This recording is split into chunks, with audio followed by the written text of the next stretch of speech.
வாழ்க வளமுடன். ஓம் நமச்சிவாய. அனைத்து தமிழ் உள்ளங்களுக்கும் வணக்கம். நிகழும் ஸ்ரீ மங்களகரமான சோபகிருது ஆண்டு பிப்ரவரி மாதம் 13ஆம் தேதி செவ்வாய்க்கிழமை அன்று சதுர்த்தி திதியில் உத்திரட்டாதி நட்சத்திரத்தில் சித்தம் நாமயோகத்தில் வணிசை கர்ணத்தில் அமிர்தயோகம் கூடிய நன்னாளில் இந்த சீர்மிகு மாசி மாதம் பிறக்கிறது.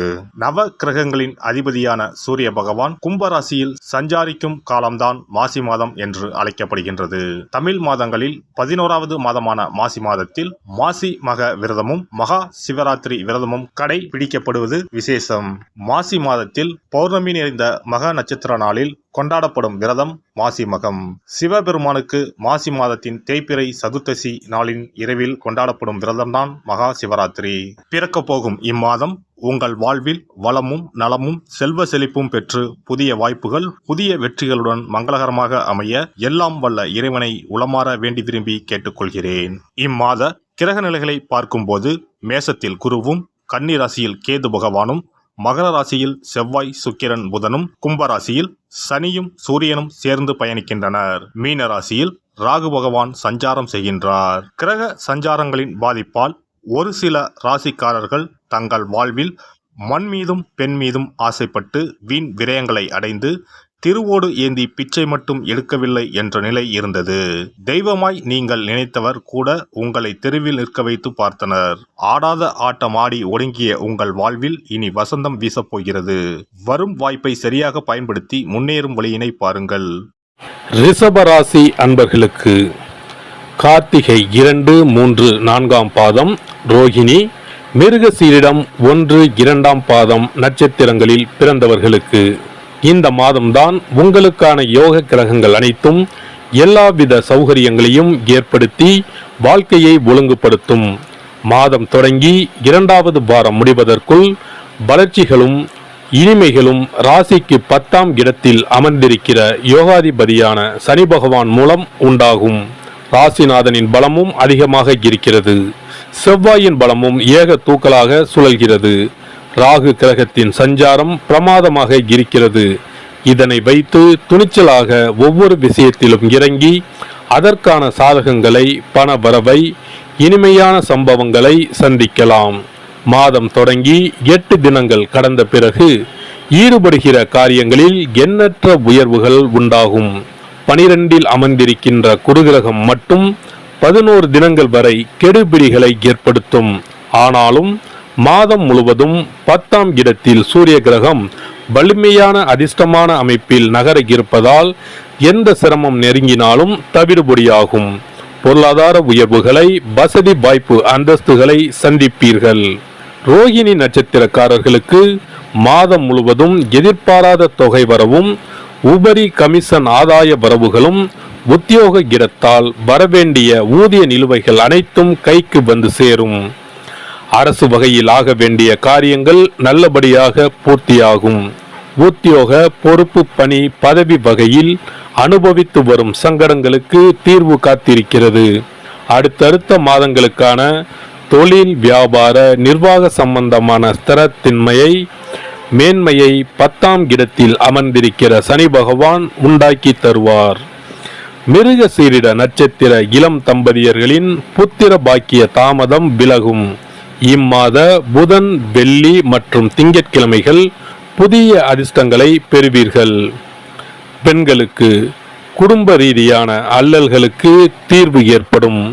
வயிற்று வலி, மாதவிடாய் கோளாறுகள், கிறுகிறுப்பு, கை கால்களில் குடைச்சல், வலி சோர்வு ஆகியவை உடலை வருத்தும்.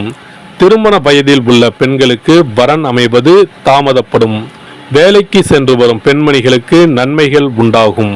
மாணவர்களுக்கு சகோதரர்களால் அதிக ஒத்துழைப்பு கிடைக்கும். விவசாயிகள் புதிய லாபத்தை அடைவார்கள். கலைஞர்களுக்கு துறை சார்ந்த வகையில் சிக்கல்களில் இருந்து வெளிவரப் போகிறீர்கள். அரசியல்வாதிகளுக்கு கட்சி மேலிட ரீதியான கட்டளைகளை தவிர்க்க கூடாது. பத்திரிகைகள் உங்களுக்கு ஆதரவாக செய்திகளை வெளியிடுவார்கள். நாட்டின் இன்றைய அரசியல் நிலைமை பற்றிய உங்கள் கருத்துக்கள் மக்களை கவர்ந்துவிடும். உங்கள் பொது கூட்டங்களுக்கு நல்ல கூட்டம் வந்து சேரும். வழக்குகள் இருப்பின் நீடிக்கும். வியாபாரிகளுக்கு வர்த்தக துறையில் சிறந்த முன்னேற்றத்தை காண்பீர்கள். இருப்பினும் அதிக அலைச்சலையும் வெளிமாநில பயணங்களையும் உழைப்பையும் கொடுத்தே லாபத்தை சம்பாதித்து கொடுப்பார்கள். குறைந்த அளவில் முதலீடு செய்து புதிய முயற்சிகளில் ஈடுபடலாம். சில்லறை வியாபாரிகளுக்கும் கூட லாபகரமான மாதம் இது. பரிகாரங்கள்: இம்மாத வெள்ளிக்கிழமைகளில் ஏகாதசி தினங்களில் ஸ்ரீ பெருமாள் தெய்வ வழிபாடு செய்யவும். சுக்கிர கிரக பிரீத்தி செய்து கொள்ளவும். சிறப்பு பரிகார கோவில். திருமணம் தடைப்பட்டாலோ அல்லது நீண்ட நாட்கள் திருமணம் ஆகாமல் இருந்தாலோ சிறுவாபுரி பாலசுப்பிரமணிய சுவாமி கோவிலை நாடினால் பலன் உண்டாகும். நம் பிரார்த்தனை நிறைவேற சிறுவாபுரி முருகன் கோவிலுக்கு தொடர்ந்து 6 வாரமும் ஏதாவது ஒரு கிழமையில், அதாவது 6 வாரமும் முதல் வாரம் வந்த கிழமையிலேயே தொடர்ந்து அடுத்த 5 வாரமும் வர வேண்டும். வரும் நேரமும் ஒரே மாதிரியாக இருக்க வேண்டும். காலை என்றால் ஒவ்வொரு வாரமும் காலையிலே வர வேண்டும். மாலை என்றால் ஒவ்வொரு வாரமும் மாலையிலே வர வேண்டும். திருமணம் ஆக வேண்டிய நபர் 6 வாரமும் வாரம் ஒரு நாள் என்று 6 தடவைகள் தொடர்ந்து வந்து சிறுவாபுரி பாலசுப்பிரமணிய சுவாமியை வழிபட திருமணம் விரைவில் அமையப்பெறும். திருமணம் ஆக வேண்டி ஆண்டவனிடம் பிரார்த்திக்க வருபவர்கள் வள்ளி மணவாள பெருமானுக்கு அர்ச்சனை செய்து வர வேண்டும். 6வது வாரம் 6 அர்ச்சனைக்குரிய பொருட்களுடன் வந்து மரகத விநாயகர், மூலவர், வள்ளி மணவாள பெருமான், அண்ணாமலையார், உண்ணாமுலையம்மை, ஆதிமூலவர் ஆகிய தெய்வங்களுக்கு அர்ச்சனை செய்ய வேண்டும். வள்ளி மணவாள பெருமாள் சன்னதியில் தரும் மாலையை திருமண மாலையாக எண்ணி அணிந்து 6 முறை ஆலயத்தை சுற்றி வர வேண்டும். பின்னர் மாலையை வீட்டிற்கு எடுத்துச் சென்று திருமணம் நடைபெறும் வரை பாதுகாத்து வணங்கி வர வேண்டும். திருமணம் முடிந்ததும் தம்பதி இத்தலம் வந்து 6 தெய்வ சந்நிதிகளுக்கும் அர்ச்சனை செய்து பழைய மாலையை கோவிலில் உள்ள மரத்தில் கட்ட வேண்டும். திருமணம் தவிர மற்ற வேண்டுதல்களான வீடு, பிள்ளைப்பேறு, செல்வம், நோய் நிவர்த்தி ஆகியவை பெற வருபவர்கள் மேற்படி முறைப்படி 6 வாரமும் மூலவர் சன்னதியில் அர்ச்சனை செய்து வர வேண்டும். 6வது வாரம் மூலவர் சன்னதியில் இருந்து பெற்ற மாலையை அணிந்து 6 முறை நம் வேண்டுதலை இறைவனிடம் முறையிட்டு வெற்றி வேண்டி ஆலயத்தை வலம் பெற வேண்டும். இத்தலத்திற்கு பிரார்த்தனை செய்து வருபவர்கள் 6 வாரமும் திருப்புகழ் பாடி இறைவனை வணங்க வேண்டும். எண்ணியதை முடிக்கும் எம்பெருமானை எண்ணி நம் மனதில் நம்பிக்கையை வளர்த்து கொள்ள வேண்டும்.